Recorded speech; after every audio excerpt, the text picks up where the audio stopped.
Thank you very much, Mira, for this very kind and warm introduction. And also, again, a big thank you to you and also Mimi for putting up all this work and bringing us all together, and by that creating spaces which are so important and necessary. So we are here in Germany, also in the community, are hungry for these spaces. But as we saw this morning also on the first panel, it is transnationally, transdiasporically so important to reconnect and continue and keep reconnecting back to the mothership, to the continent of Africa. So we cannot underestimate, and certainly not taking that for granted, to have this spaces, to organize these kinds of gatherings, to bring us together literally from all over the world. So I thank you very much for doing this work. Well, I have the honor and the privilege to moderate this second panel on the postcolonial, well, dilemma of LGBTIQ African activism, which is very closely to my heart. We want to engage in the challenges which merge with regard to the activism in a context of post-colonial and global inequalities. And here it already starts that, of course, this is the language we are having to mapping out where we're coming from, and again, that is actually what we need to scrutinize to start with. What is the post-colonial and global inequalities? Do we define actually the same when we're using these words? And the activism, especially, which are faced with tactics of silencing from a white dominated world, which again actually defines what is post-colonial, defines also the parameters of global inequalities. So I'm looking very much forward to the panelists' thoughts and thesis and also demands on new concepts of sexuality, gender, and on African women with STAR. And on the other side, also to scrutinize our positions within a feminist thought, LGBTIQ definition, which very often is still defined from a Western/white perspective. So I'm looking very much forward to this panel. We will structure it a little bit like the first one. So the panelists will give an initial statements, introduction. I've been asked to keep the time really to 10, maximum 15 minutes. Everybody who knows me knows that I'm not the best person to do so. So in German, as we say, you make the Bock to the Gärtner. So I need your help here with that as well. We are changing the order a little bit because our first speaker prepared a presentation, and after that we will remove the technology and go back here. Everybody will all sit on the panel. It is my honor to introduce to you Nana Sekyiamah. She is a Ghanaian blogger and writer, and the curator of Adventures from the Bedrooms of African Women, a highly acclaimed and widely read blog, exactly as we see, and some people now meet in the analog world for the first time and say, oh, that's you, I'm reading all night through. So you see, if you still wonder why you're here, this is it, you know. So. But she's also in the analog world. She is a communication manager of the Association for Women's Rights and Development. So please help me welcome Nana.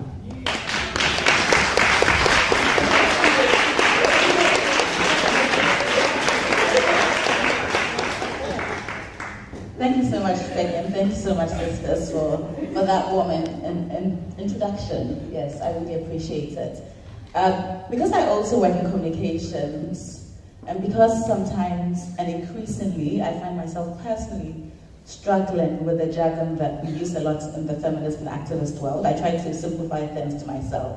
And so in the earlier conversation, I really appreciated what Ati said about if we think of colonization as, a moment of fracture, right? How is that still affecting us today? And I thought that was a good way for me of understanding what does it mean when we're talking about post-colonial, right?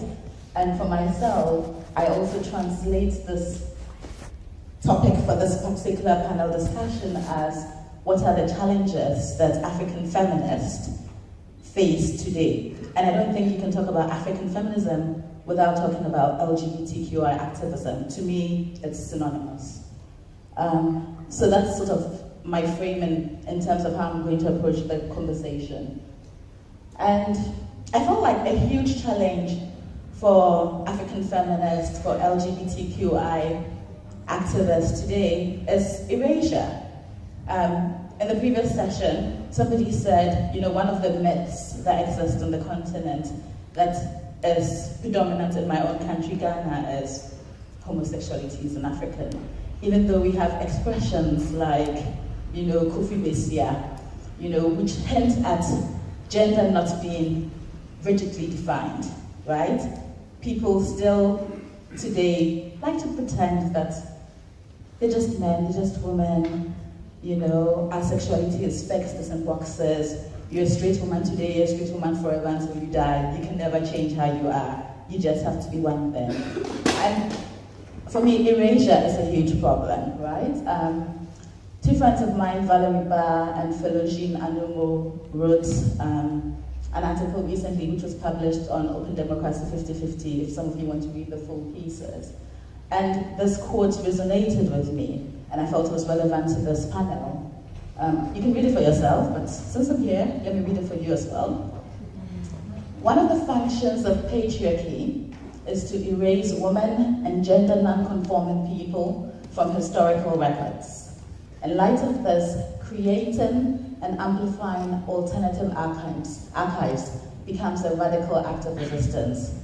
This is something that I really believe, and this is something that I do in my work as a blogger, as a writer, as a content producer, because I think actually in this world, telling our stories is radical. Telling our stories of how we live, of how we love, is radical. It points to the fact that we exist and that we have always existed. And when I think of what are the challenges facing us, I think of primarily a big problem we have now is the rise and rise of religious fundamentalisms. Ghana is regarded as one of the most religious countries in the world. I think it's largely a fundamentalist country. Christian fundamentalism is a huge problem. The church is in cahoots with the state. We're supposed to be a secular country, but the church holds so much power that really we are not a secular country. This is an image done by an artist called Prince Odro, which is actually part of an exhibition that's going on in Ghana at the moment. And the man in the middle right now refers to himself as Angel Obinim. Obinim is his name. He used to be a bishop. And I say bishop in quotes because with some of these religious leaders, we don't really know how they came to their position. It's like, it's not like appointed by a particular body, it's somehow a title that they get. And this is a man who has been accused of all sorts of things, of rape, of molestation. There are videos of him in his church stamping on the bellies of pregnant women, But these people have a lot of power. They are the ones who try and control what people do. They're the ones who try and say that homosexuality is wrong. And they're powerful, And I feel like a huge problem for us is how religious fundamentalism is in cahoots with patriarchy, is in cahoots with the social system that says men are superior to women. And for me, one of the things that actually is hopeful is looking at how artists, right, through their art, through their work, are, in a sense, taking back that space and showing the hypocrisy in the system, because I think that's a really powerful thing that art and creativity can do. The organization I work for, the Association for Women's Rights and Development, recently with our partners, the Observatory of the University of Rights, has been doing a lot of work and research around how increasingly our human rights are at risk.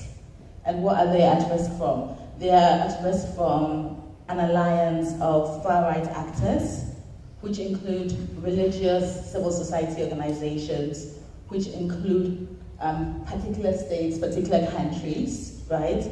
And this alliance is working at the level of at the international spaces and various UN spaces to push back on the idea that human rights are universal, right?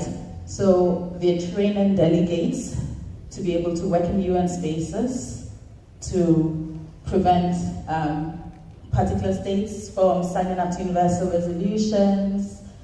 They are coming up with their own ideas around human rights. What human rights is, they are co-opting the language of activism, right?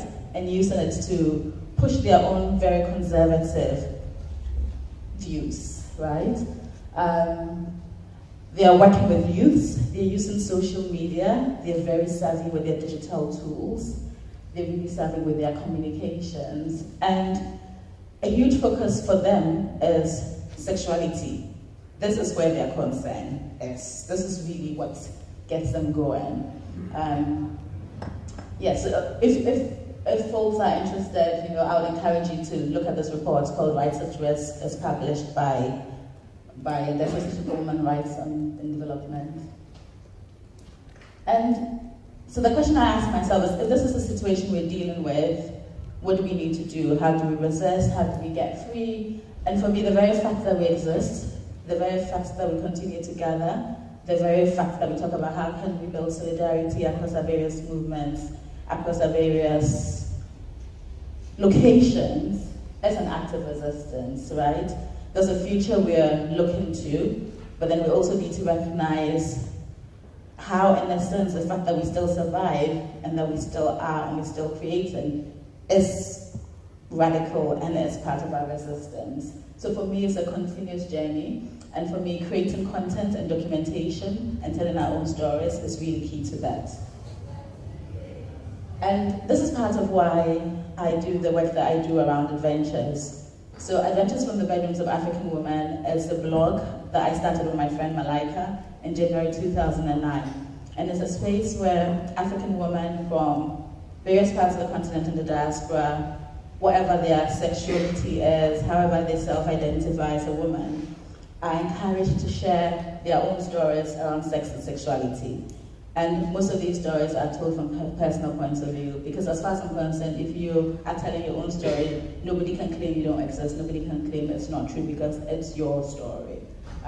And later on, I'm in a panel where I'm speaking a bit more about adventures, so I don't want to go into too much detail at this point in time, but I wanted to just point out a conversation that we're currently having with a collective called Hola Africa, where we're encouraging people to think of what our future Africa sex will be like, what would be our ideal where future Africa sex is concerned, right?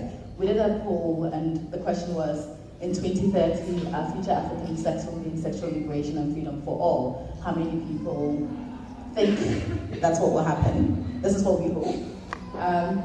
At least in terms of the figures of the poll, obviously it's a small poll on Twitter. It doesn't really say much. It's not like scientific or anything. 77% people agreed with the idea that by 2030 there'll be sexual liberation and freedom for all. But then what I like about the conversation is that it's also getting people to talk about what do we need to do now to get to that state where we are all free, right?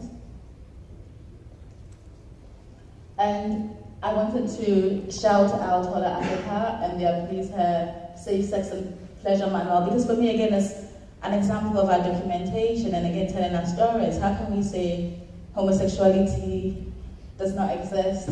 There's only one type of sexuality when people produce manuals, when people are sharing tips with each other around sexuality, when people are in a space where we do not have access to comprehensive sex education, where we do not have access to health, because people cannot be honest with their gynecologists, because people cannot speak to their doctors, because people are being stigmatized. You know, for me, producing a manual way of giving people sexual health lessons and tips is radical. It's an act of resistance, and it's important, and it's documentation that, again, says we are here. And so for me, what needs to change is actually the world. You know, it's the world that tries to say, this is the norm, and everything else that's not in the straight box, you know, is wrong. But part of what I feel generally is I feel hopeful, I feel optimistic, because of the conversations I've been part of since 2009, a lot in online spaces, but also in offline spaces. It's the conversations I have in feminist activist spaces, like the African Feminist Forum, where we'll always have a session where we're talking about sexuality. It's in my own life, you know, and in the life of the communities I'm part of. And so I asked them, just two activist friends, to share some of their hopes where our sexual rights is concerned, and I just want to read out what Kaguru Mugo, who's one of the curators of All Africa, said. She said, "My hope is to see people being able to verbalize what it is they want, what it is they are, and what it is they understand about their sex and sexual identity, no matter if you're queer and kinky or married and missionary. Not only this, but my hope is that they can have the space to express and discuss it at length and without shame." And the second quote from Sandiswe Dilemma, who is a filmmaker and activist, she said, "My hopes for sex and the future of Africa are that we reach a point in our continent where sexual orientation and gender identity are no longer a cause of discrimination, and that it is only the individual who has an opinion or say about their bodies." And I just thought I'll just leave all of you with a question for you to reflect on, and maybe in the networking space, some of you can come up and we can chat about it. Thank you.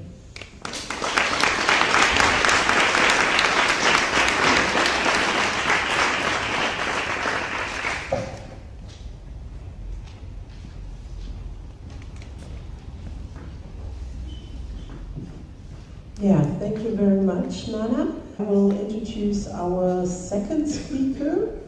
And now I see I have the wrong paper.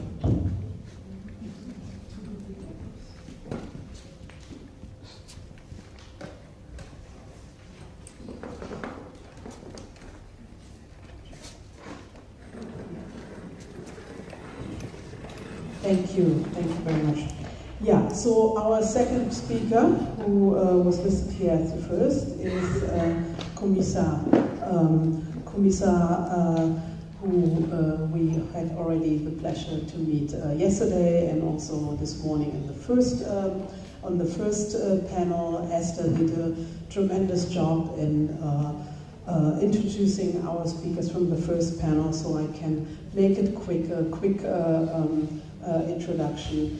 Ncumisa is a director and producer of the documentary Displaced, Black and Queer. You really need to see this documentary if you didn't have already, and yeah, we are already plotting to bring it back and to repeatedly be able also to watch it on big screens.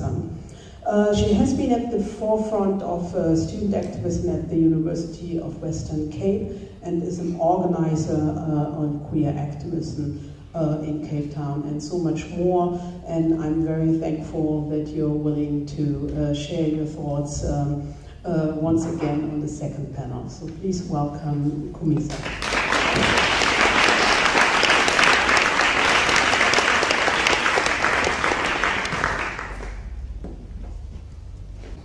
So as Peggy mentioned, I'm responsible for a docu-film that's called Displaced, Black and Queer.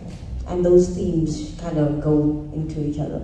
I haven't met or spoken to a Black person in this room that doesn't feel displaced. Whether you're a native or you're not a native, even in your own country, you feel displaced. And the world ensures that you feel displaced, that you do not belong. So, what does it mean to be queer in Africa? You write queer in Africa and on Google, and there is many articles that come up, and most of them aren't written by Black queer people. It's the West that tells you what it's like to be queer in Africa, and that's part of the reason why I did the documentary. I wanted Black queer people in Africa to define queerness and Blackness for themselves. As many of the speakers said in the previous panel, as Black people, as queer people, it is important that we write our own stories, that we document our own stories. And in the conversation I was having with Peggy yesterday, yes, it's painful to be Black. Yes, it's painful to be queer. But that narrative is commodified so much by the West. And just to give you a brief example, I think it was 2005 where there was a hurricane in New Orleans, and where you saw dead bodies on the roof, in the water, everywhere. Recently there's been a flood in Houston. I haven't seen one white person on the roof, in the water. And the world is so comfortable with Black pain. We're almost desensitized. We love to see it. Click, retweet, like, and it doesn't shock us.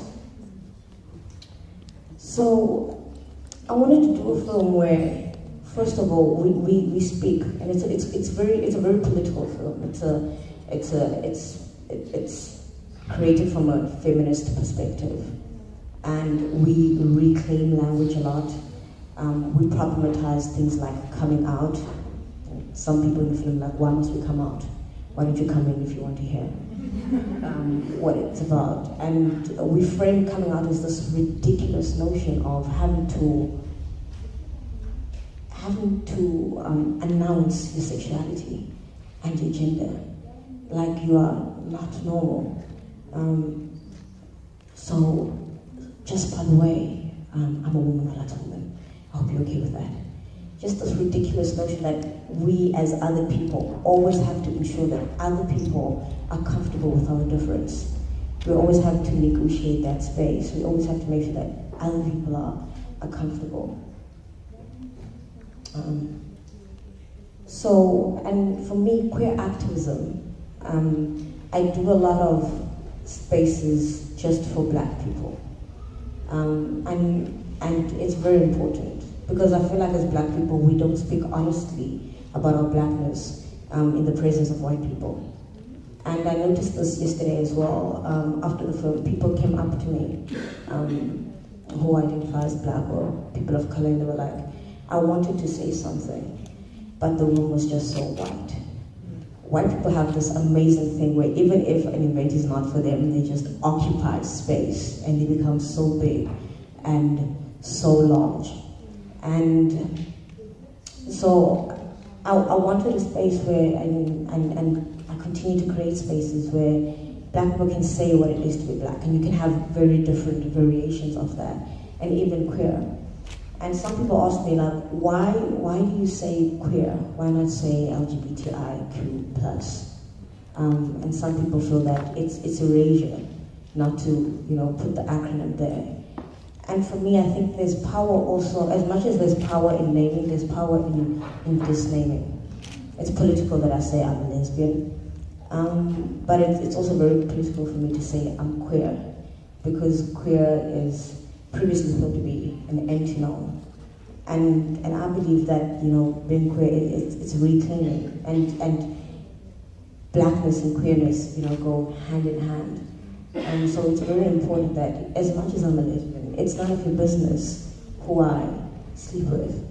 And we shot the film in the bedroom, because I certainly remember for the longest time when people found out that I'm queer or that I'm lesbian, immediately their first thought is, how do you have sex?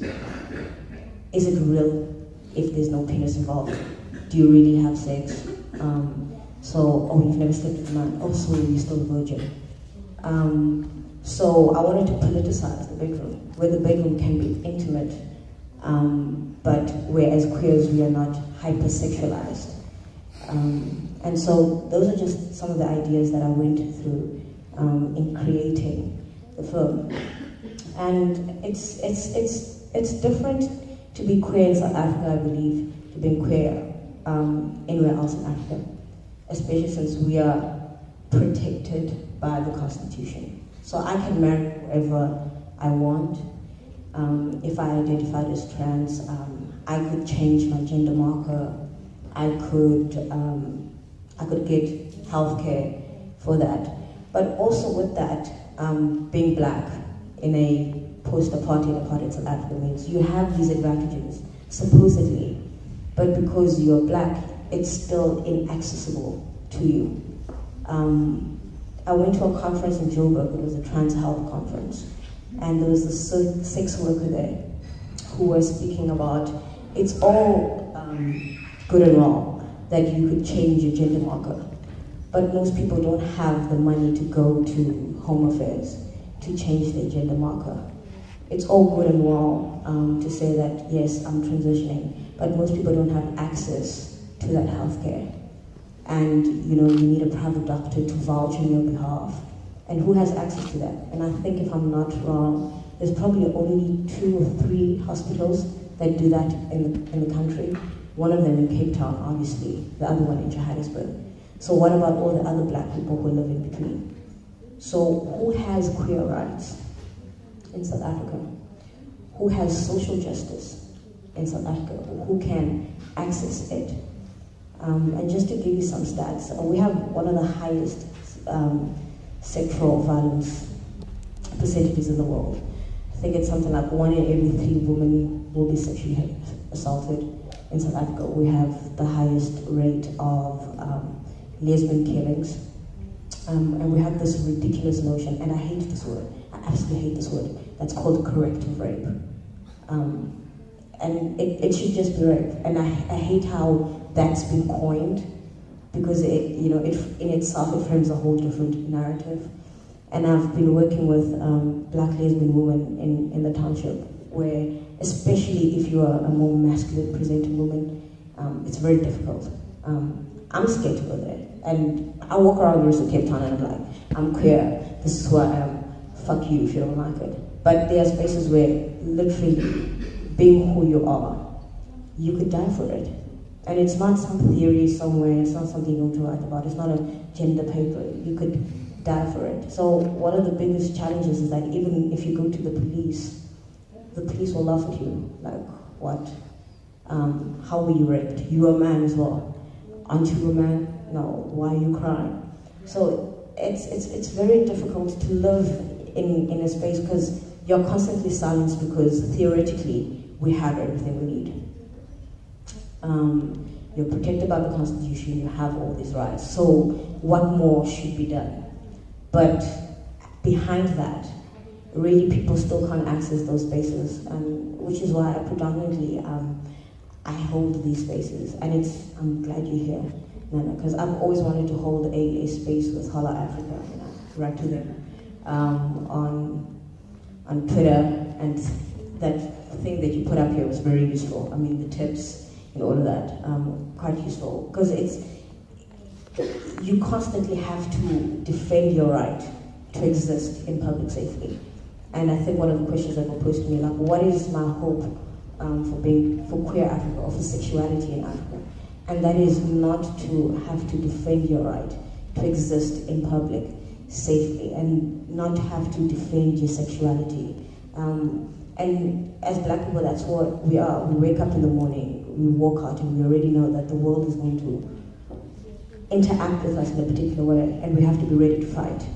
But it would be so great if we could exist in a space where we don't have to fight, and we could be who we are.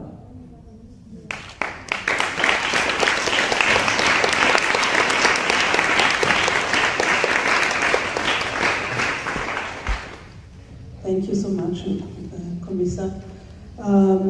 Yeah, our next speaker will be Awino. Awino is teaching at the School of Oriental and African studies, and her research interest lies in the nexus between gender, sexuality, and nation-state making projects as they occur in conflict and post-conflict societies. The politics of knowledge production, research and researching from the center part of her teaching, and of course research are from the center part of her teaching and of course researching focus. And prior to her new appointment, she contributed also to knowledge production and transfer through an adjunct teaching position within the African Leadership Center at King's College, where she convened the Gender Leadership and Society module as part of the MSc in Security, Leadership and Society. Thank you to you too for agreeing to be on this panel, and I'm looking very much forward to your thoughts. Thank you. I think since you all had me speak before, I want to be a little bit brief this time, because I'm also yearning to hear back from the room, so if we can create space for that to happen, that would be wonderful. I think one of the things that I often struggle with is, and this is something that you can draw on even just by looking back at women's rights work, and when you're speaking in contexts that are not, when you're speaking in a different context, is how is it that you frame an issue that allows people to hear the complexities of the issue?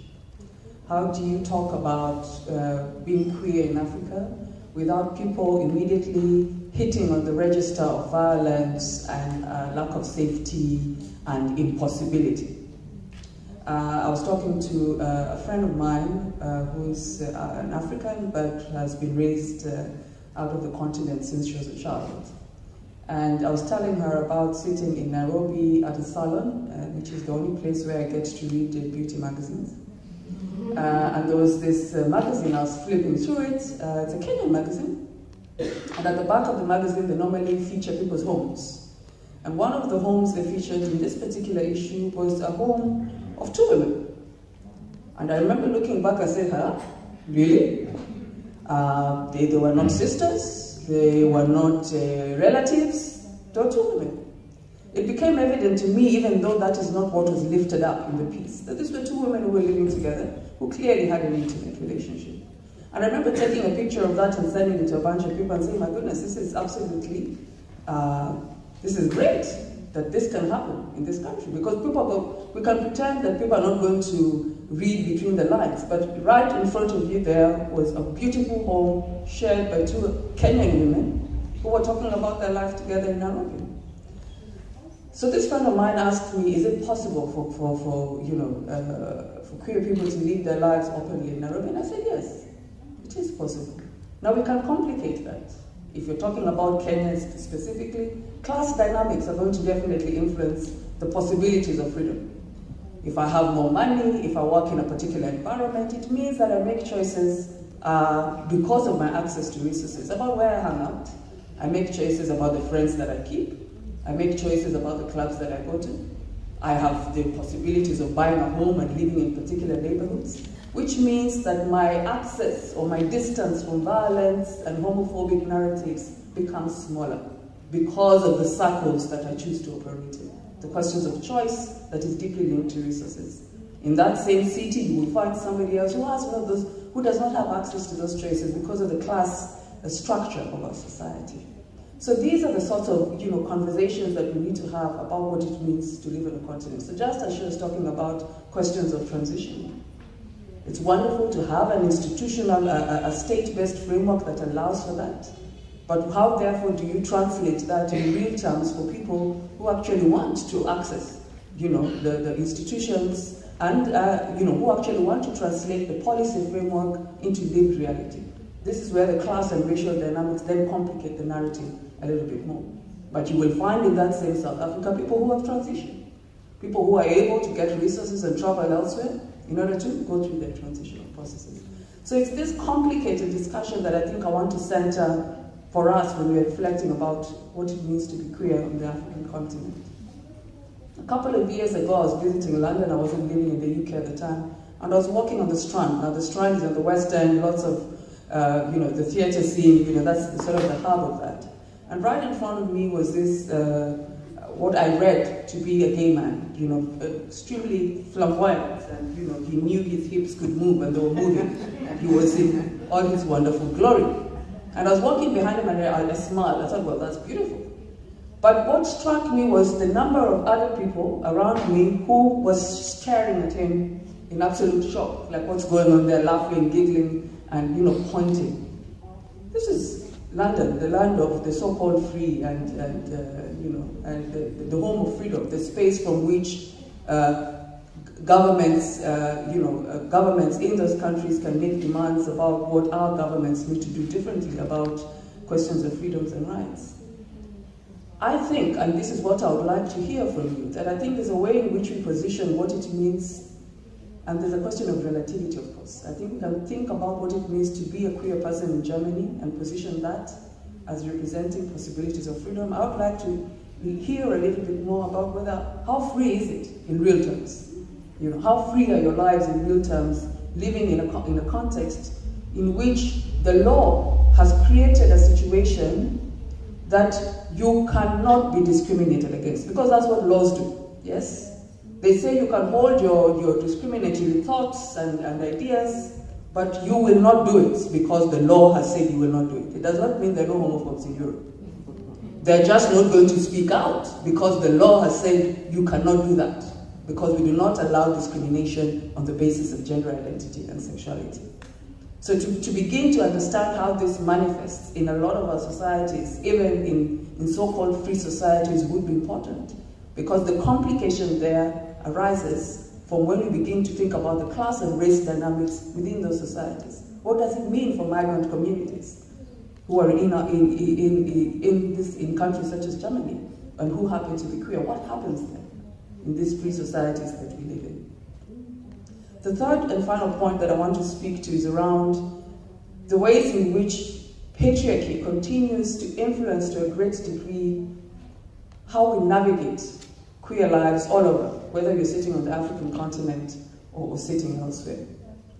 And that there are huge lessons that we must draw from feminist thinking, feminist activism, about how we think differently about how we are and how we bring ourselves, whether you woke up one morning and discovered that you are, or whether you knew that you are, you are non-heterosexual, let me specify that.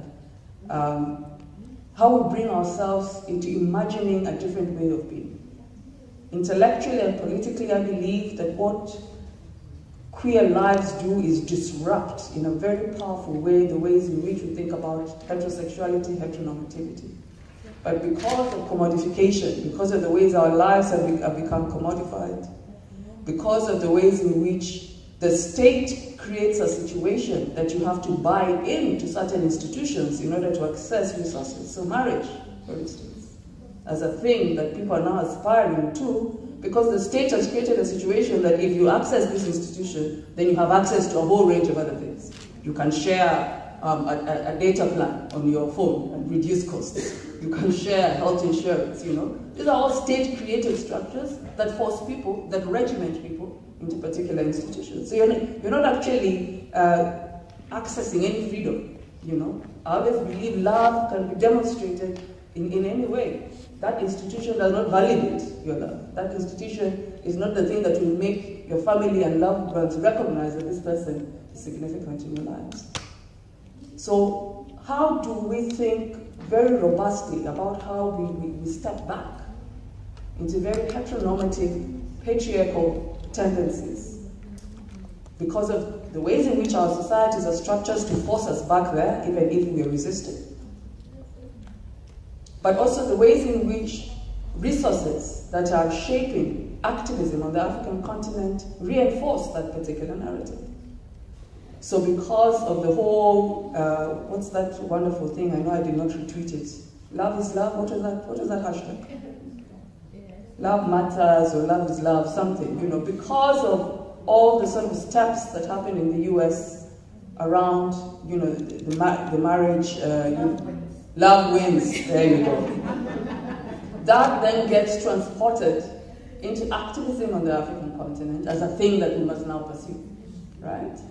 But yet, on a daily basis, when you talk to people on the front line of queer activism on the African continent, marriage is the last thing that people are concerned about. People are concerned about access to adequate healthcare. People are concerned that they want to be able to see a doctor without,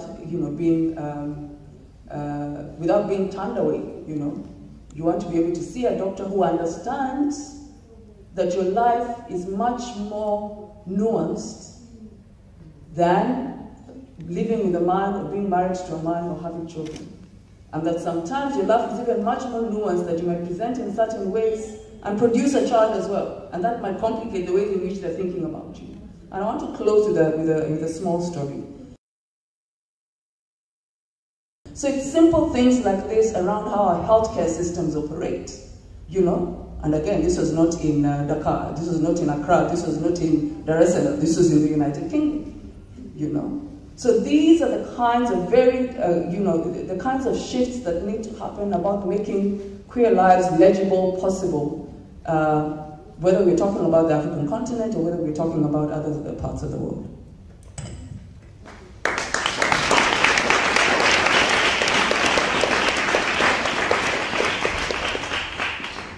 Thank you so much, Awino. Our fourth speaker is Ati, who also was already on the panel this morning. Ati studied at the Wits University, where she did an honors in international relations and master's in political studies. She is a veteran debater at the Oxford Union and a student with The Roads Must Fall in Oxford. So I'm looking very much forward to your thoughts, and afterwards we are having a round of discussion together. Thanks so much, Peggy. Once again, I'm going to read, but intermittently making comments all along. So my purpose here is a humble one. I don't know that there is a way to talk coherently about the dilemmas of the entire continent as far as LGBTIQ activisms are concerned, or women activisms. I hope that the experiment I have chosen here to use can repudiate a few of the mystifications that pertain the state of activism and LGBTIQ peoples in Africa. But first, I want to outline 3 registers of subjectivity, subjectivity being that thing that articulates or expresses what kind of being you are. Because the register within which I want to do the experiment is one that's not familiar, but one that I think is very useful, being that we're talking about the continent of Black people. The first register is that of pre-conscious statements. So the ability of people to make statements and self-actualize by saying, I am Black, I am a woman, I am gay. And this is the register, by and large, of like the social sciences, and filters a lot into activism work, into making pre-conscious statements about our own identities and who we are. The second register is that of unconscious identifications. This is concerned with desires, fixations. It's unconscious as a register, and you're not in touch with it all the time, but it is as much a part of you as that register of pre-conscious identification. And it is the register of the humanities. But the third is the register of structural positioning. This register was popular in the 70s, but with the period of crushing activism work, particularly intellectual activism, it kind of died down, so that we are really used to the first 2 registers, but not the third. This is a paradigm that exceeds and anticipates you. So you don't structure yourself in these ways. You don't self-identify in these ways, but you are nonetheless as much that structural position as you are in the ways that you do self-identify. I hope that makes some sense. So there's something quite unique about the living of queer Black African bodies and the rest. There are lives, these are lives whose very existence and issue is structured by violence at every turn. And I'm glad that the speakers here have talked about the specificity of the ways in which violence overturns the lives of queer women in the African context. Where the question of LGBTIQ plus movements and people is legality, the acceptance and extension of rights for the black body, it seems to be along the familiar fatal spectrum of violence and death that envelops the black world par excellence. At the same time, the violence obscures even our understanding of gender as standing on its own to articulate bodies. Black people, and here I quote Ziad, black people are out of step with womanhood and manhood. Black gender is always gender done wrong, done dysfunctionally, done in a way that is not normal. And thinking through my engagements here, I was very much inspired by Ziad, who has an experience quite like Fanon's experience with the look mama, a Negro, when he arrives in France, with a child on a train who's just like, why are you not a normal boy, when looking at him and his partner. And he's the one who takes me back to thinking this experimentation through the structural position, through a really excellent black radical feminist by the name of Hortense Spillers. And goes, my gender, and here I insert sexuality, is black. That is why our queer expression of black gender is such an affront to the world stage created. Black gender, and anyone who embraces its margins, were never supposed to exist comfortably in this world in the first place. A world we're taught to try to become part of, just like so many of us were, just like I was, even if, little boy, he is destined always to fail. In Spillers' essay, Mama's Baby, Papa's Maybe, she argues that gender has been configured for black people through slavery and its afterlife, and is outside of what she calls the American grammar, and here read, the world grammar, calling it the dehumanizing, ungendering, and defacing project of African persons. Spillers points out how historically, black gender has not been used to indicate a shared womanhood or manhood with people within white society, but to highlight how black people are out of step with womanhood and manhood. Black gender is always gender done wrong, done dysfunctionally, done in a way that is not normal. And here is where the resounding question of like what a lot of people think of as early black feminist statements by Sonja Truth, ain't I a woman, is really important for our meditations, because what kind of conditions create a question like that? Why does she ever ask? And is the answer always automatically yes? Or should we acknowledge that the way she's structured in the world as an anti-human means that her gender subjectivity is a question, and the answer then might be no, you're somebody else that is outside of the world's grammar and capacity to articulate gender and sexuality. Sharp reading Spillers thinks that this flesh, the black body, or 0 degree of social conceptualization, as Spillers puts it, has no human subjectivity, no gender, no history. It is merely commodity and subjected to civil society's whims, yet with no part in its design. This flesh was not only cut off from its history and culture, dispersed across the world, it can also constantly be cut off from lineage and constantly open to legal rape, transforming birth to the mere reproduction of commodity, placing the notion of familial connectedness permanently under threat. Even if we didn't have the language to describe this experience, most black people live through it.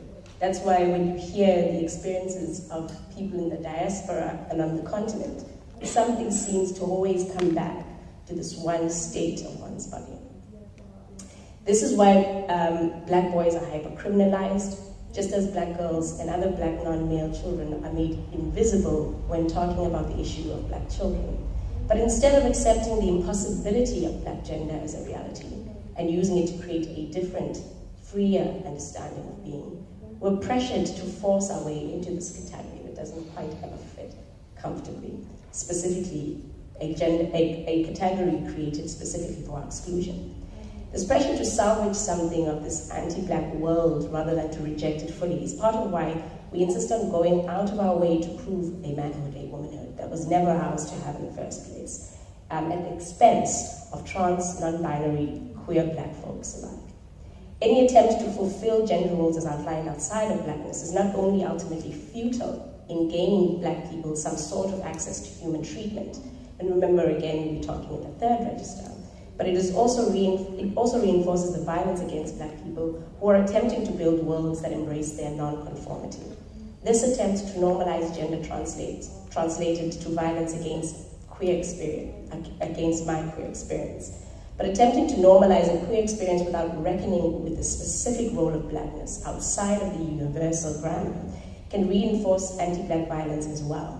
This is why when black and white queer people come into conflict, and here is a case study that comes from one of the pride parades that we had in Johannesburg in the northern suburbs, where black women under the organization 1 in 9 asked to stop and have a moment of silence carrying what do you call them, mannequins of black women, laid them on the ground and asked to have a moment of silence for the many black women who are killed in South Africa for being lesbians.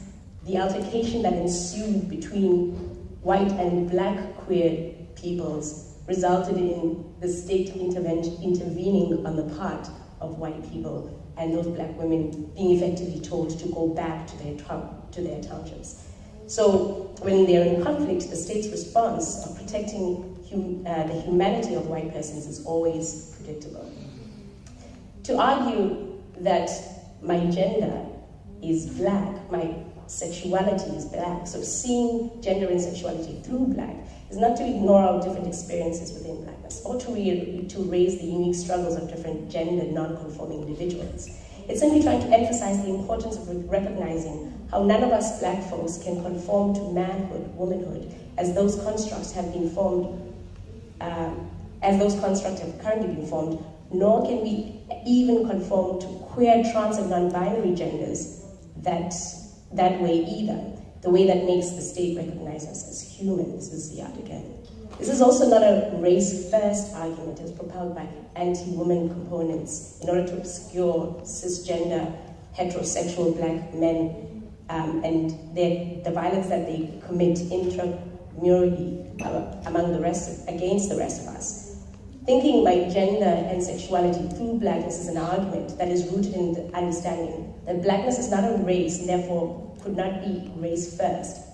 In the afterlife of slavery, and here I borrow from Sadiya Hartman again, blackness is that which is denied access to humanity, and thus blackness is denied access to human gender, sexual identity as well. Because the black people we read as queer or as women epitomize the lack of access to gender uniquely, and forefronting blackness is actually an attempt to bring these realities into the conversation about anti-blackness in a necessary way as it relates to sexuality and gender. So my gender is black, my sexuality is black, is also not an argument against using the terms that dictate gender for black people. We're operating within a language that does not give us room, and that many times we just have to make do in the darkness within those subjectivities. Part of creating a space that doesn't make room for black people is acknowledging the ways our current conceptions of gender are limited, and try not to make any permanent home within the language, even if we find it useful at this time. This requires a rediscovery of the ways we can relate to ourselves and our bodies in conducting our freedom. Gender identity under whiteness is a tool, not an end. How do we get to that end? That world in which all of our genders, our lack thereof, aren't used as a basis for our inhumane treatment. That's the question. That's the question Ziad poses so strongly. It would be more amazing if we could protect black being by harnessing such critical perceptions to disrupt rather than idealize the world that calls the subjection of black people normal, or things I was talking about as comfort the world sits in with black subjection and suffering. We need to question any feminist critical grammar that reproduces any proper apprehension of female or the feminine while exposing the limits of what constitutes proper subjection. Here we have our best chance of disordering the modern grammar because We have a positionality that best questions its assumptive logic. We enter into Audre Lorde's turf of double refusal, the refusal to disappear and be hyper-visible at the same time. Thank you.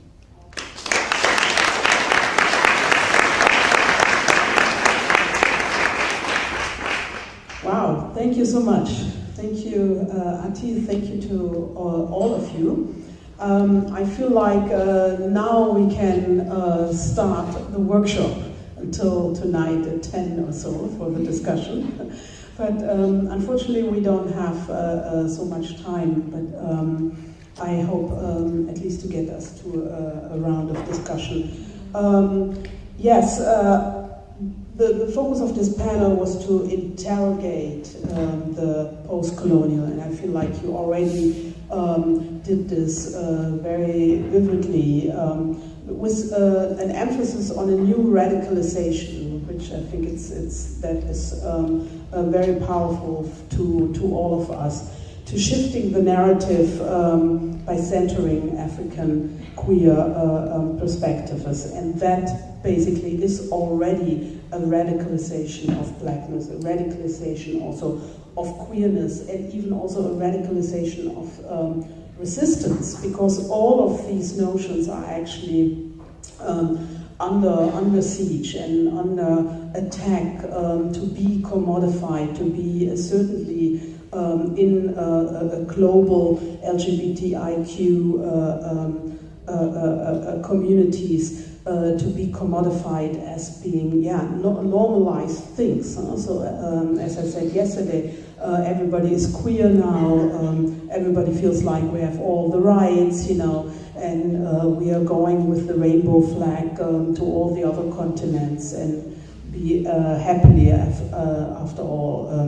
But that's not the case, and it again asks or leaves identities, collective identities back and leave it behind. So I think the most crucial arguments you're drawing here all speak to each other. You know, as Nana started out to say, alternative archives. It's a radical act to tell our stories and to again and again talking and writing ourselves, performing ourselves into existing, telling these stories, and also scrutinize like human rights as the universal. Where I was thinking, they were actually never being universal in the sense of we were being left out of the universal, and bringing together what you were discussing in the previous panel. I always feel like, what is this humanity, this, basically humanity. We don't have to specify them with any other adjectives. If we are not being meant with that, maybe we need to go to this moment of fuck it, fuck humanity in a sense, then position ourselves as something else. And that might be, what I want you to maybe try to connect with your positions, with your demands, to going back to the title of the symposium of reimagining the future, that in a sense of a speculative tradition on the continent, to take imagination as a tool of survival, of collective survival, where I think that going through colonialism, going through slavery, going through neo-colonialism as we see it now, that this is a very powerful tool always to be, to survive. And Ati, at the end you brought it back, to say that and seeing all of this notions through blackness means also to change these notions, to change all of our attributes. I was very happy you brought in Ain't I a Woman, which I consider to be, well, one of the first transgender texts, basically, to crash the the binaries of gender and tell us, and I think so too, the answer should not for us, you know, to chase yes, you know, to chase yes, I'm human, but actually to say, well, that makes me probably not a woman, you know, but the problem lays in then the definition of womanhood, you know, in this sense. So, so I want to just put, I'm rambling because I have so many sparkling ideas getting from you all, and I feel very privileged to talk with you about that. How would you, you know, how could you bring notions of imaginations, or also the, you know, this radical ideas of taking blackness out of humanity, you know, in a radical way, what a lot of artists do, you know, with Afrofuturist productions, in music, in paintings, in writings, in filmmaking, but certainly with connection to the African continent, so the speculative narratives which are century old, which are, you know, taking us through survival, through European atrocities. How do you think we could make that kind of fruitful for the positions you've made? That's a great question, because in the world of aesthetics, of art, of expression, I think this notion of humanity, which is a construct about an infinite being who has complete self-knowledge, who is fixed, who is one way.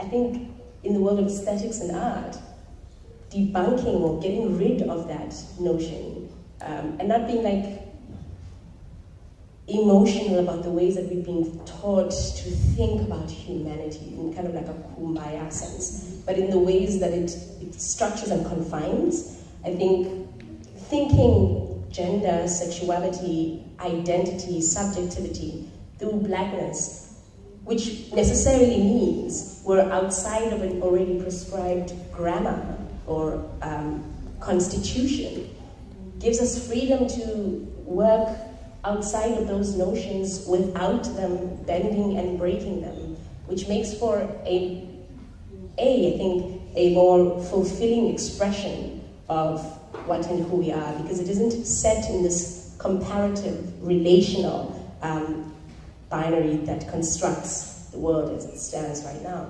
But it enables us to do different aesthetic work, to do different artistic work, that isn't always dependent on an audience and a stage, but that is completely outside of that, and a more fulfilling exercise, I think, of expression and living out the things we know about ourselves, but cannot do anything about because we're stuck in the rut of what we consider humanity, something we also understand to be constructed outside of.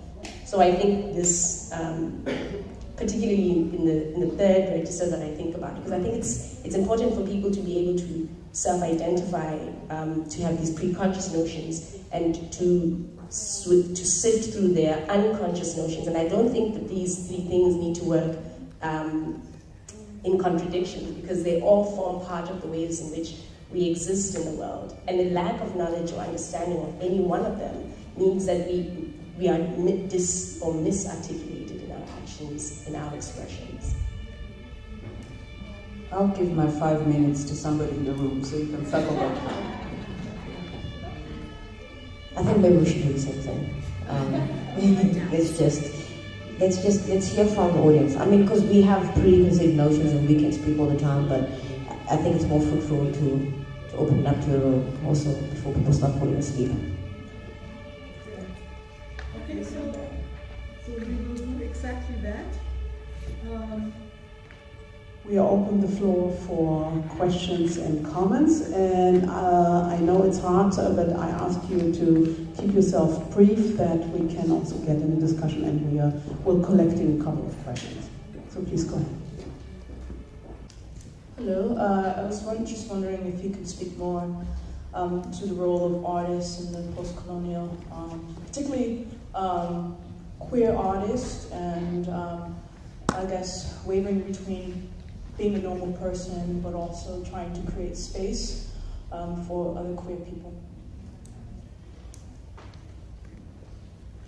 So we can take another question as well. The last one, please.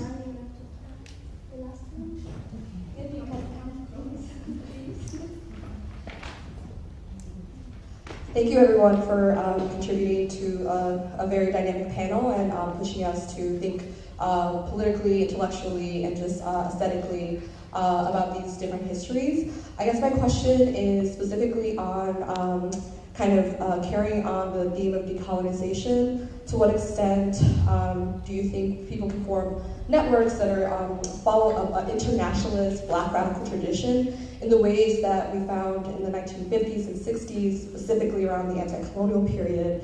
It seems like the Black Lives Matter movement has had a kind of resonance here in Europe and in other parts of the world. And I wonder if that's a new iteration or if there's another kind of configuration that could still have the radicalism that's not specific to the US context, which is where I'm from, but also expands to the things that were brought up by a couple of the other people, anti-capitalists, specifically one that is offering something that is aesthetically pleasing, and one that allows people to get into a room like this on a more regular basis.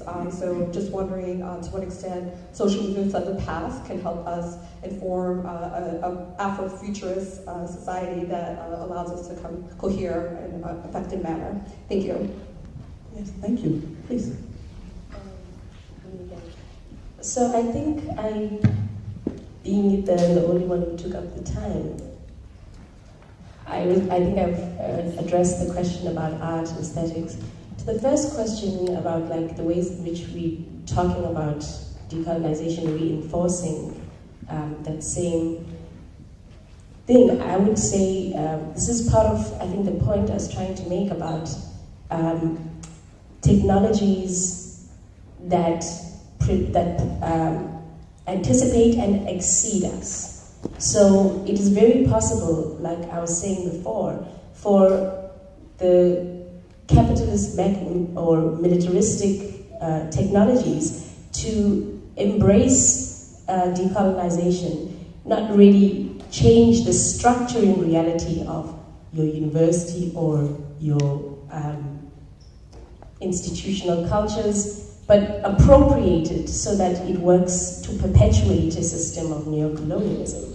So appoint more Black lecturers, academics, in order to use them against student movements. See the reference I made to the kind of people who do that to student movements. Or put Fanon or Biko or any radical Black thinker you want in the curriculum in order to turn them around and be like, well, the biggest issue about Biko is that we must give the world a more human face, which is in fact not the impulse of the work, not the radical possibility that the work itself provides, but now you have all the things you listed and we've decolonized the university, but you're still left with nothing in your hands. So I think that when we think about the structure, then we have a better possibility of dealing with what happened to construct the world in such a way, and how is it that we rapture that, more than just resist and continue to be anticipated,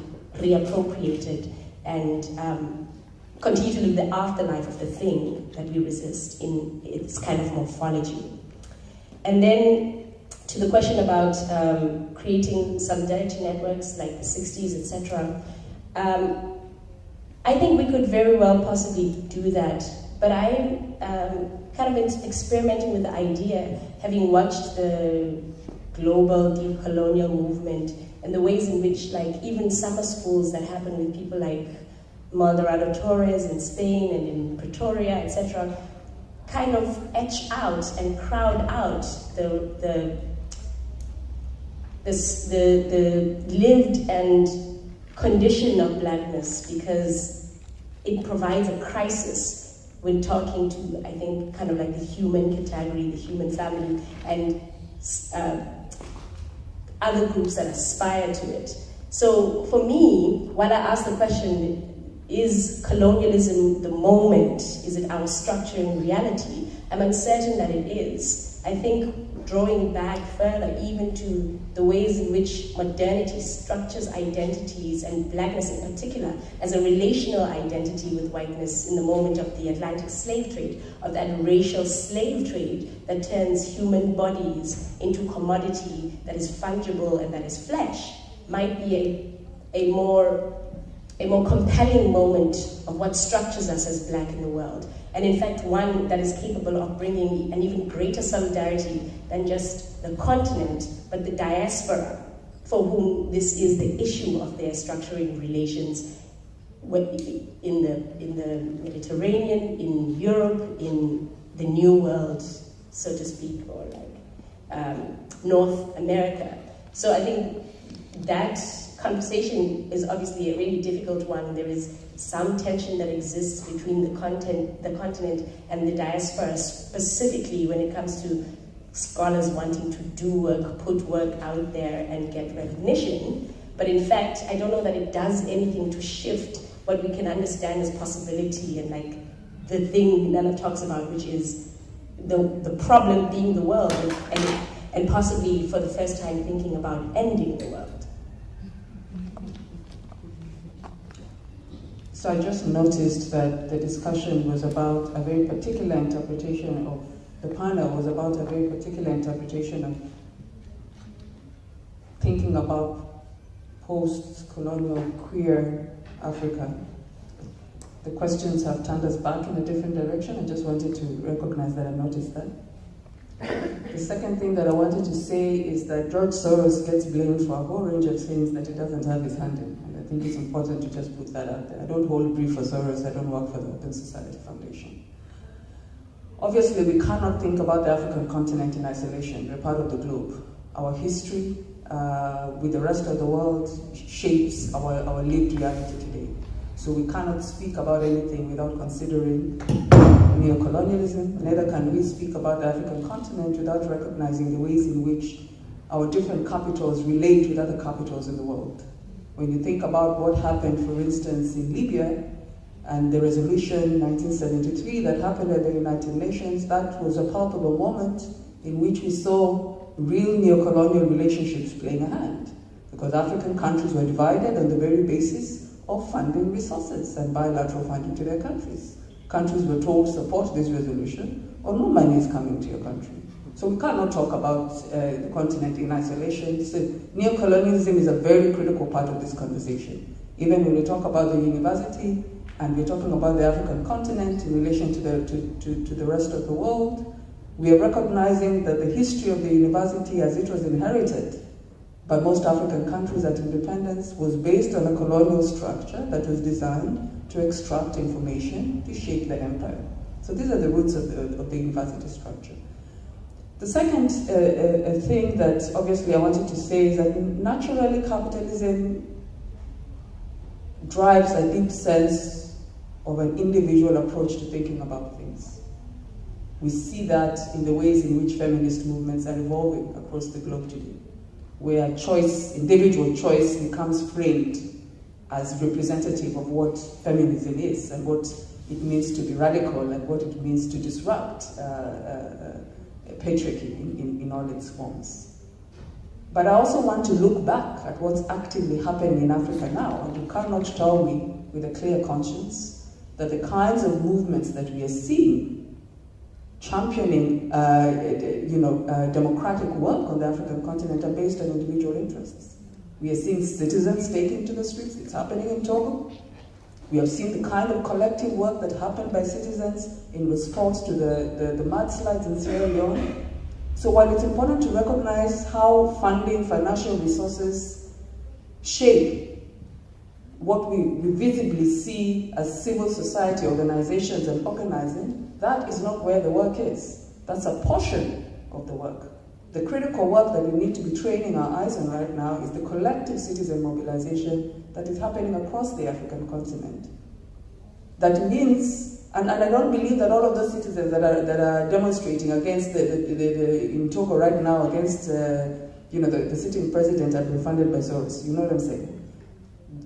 Let's also recognize the agency of Africans in shaping their future. and how it says that they want to see the continent pan out. And as I said in the first panel, I want to reiterate, if you're sitting in a particular global moment that we can take advantage of and really shift Africa's position in the world. Okay, so I'm going to start with the first question that was posed in terms of the role of capitalism in colonialism. And I'm not going to be long because I feel like we're going to be saying the same thing over and over again. As I've said before, it is very beneficial to capitalism that black people remain oppressed. And as Auntie has said, that even with liberals and allies, people always want to structure the conversation. For example, at UCT now, almost every department has a transformation title, because that's what the students have asked for. We ask for transformation. So even if there's nobody sitting at the desk, there's transformation in almost every single department. And that is to silence. So that when we come back, they can ask you, what else do you want? There's a transformation in every department. And I'm not sure who said this, but in terms of what Awino was saying, as long as oppressive conditions exist, there will always be resistance. Now, what we can't deny is that there will always be people who try to shape that resistance and claim that narrative. Even the way that we sit in this panel now, having to converse in English, having to have this discussion the way that we're having it. At one point, yes, we're decolonizing because it's people from Africa or African diaspora shaping their own narratives. But when did we do it? At whose call? Who decides? So it's very difficult, and you can't exist in the world outside of capitalism. And even when you are an activist, capitalism can facilitate your activism, which is, just the position that we find ourselves in. And to answer the second question in terms of artists in the post-colonial Africa, I think art is very easy to link to resistance, even basic forms of art like graffiti. And what Nana was saying in their presentation in terms of we need to create more content, write books, create documentaries, take pictures. And it shouldn't be from, the outside looking in, but people at the center, like Maisha said, creating, being the center of the narrative. And I think artists have a responsibility in that regard in terms of they can reach more people without having to write a thesis. And they can express their ideas outside of jargon that we use here, So instead of saying intersectionality and, the interaction between oppression and privilege, you get people in a room with different differences and they speak about their problems. So that's the role that art can play. And in terms of the third question, in terms of, social movements, and creating solidarity, I think that's a very obvious one. There's no world where in South Africa we want to have a post-colonial existence while the rest of Africa is colonized. It's not a continent thing, and I think it's the responsibility of all people of African descent or all POCs to do what they can around the world. Because it's like, if I'm free and people who look like me aren't free, then am I really free? Freedom doesn't exist, it's not an individual thing. And I think they mentioned something about Black Lives Matter. We had a Black Lives Matter march in Kailij, and that was in response to political violence or police violence in America. And not that it achieved anything, was changing anything, but just to bring awareness so people, connecting the struggles from around the globe. Yeah. I just want to also share some examples from Ghana around the role of queer artists and activism. Completely agree, because I feel like art connects emotionally with people in different ways, and I think the element that art does powerfully is helping us reimagine the future, and not just reimagine the future, but show us what that future could look like in the present, right? We can not just think about what will it be like in the future, but we show that in the images we take, and the illustrations we draw, and the variety of bodies we show in our art. And I just wanted to share a few examples from Ghana. There's a festival that's been held in Ghana for probably 6-7 years now, the Chaliwote Arts Festival. I'll encourage those of you who are on social media to check it out. Some of the conversations that have taken place in those spaces have been extremely radical. The range of arts that's shown, from paintings to conversations.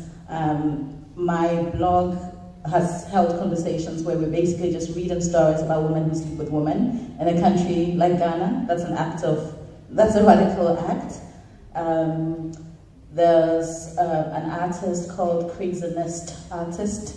He's on Instagram, so look out for him. He's somebody who, you know, I guess people will see or read as being in a male body, but in his dressing, you know, appears female with his hair, makeup, and, you know, he does street public art, like he would walk through streets carrying a cross, you know, struggling through mud, you know. I mean, work that you just had to stop and think about and engage with.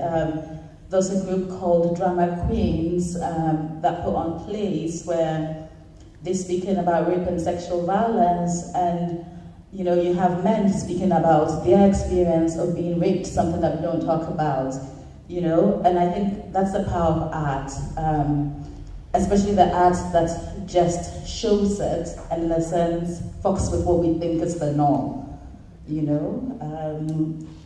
There was a photographer called Eric Janefy who a few months ago had a photo essay published in the New York Times showing just, you know, people who are in same-sex relationships in Ghana and all sorts of communities just living their lives, sitting on a bed, having a meal.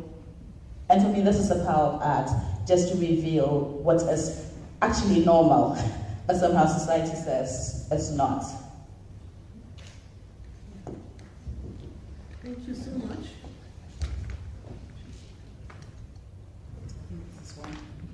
I got to take this for the translation.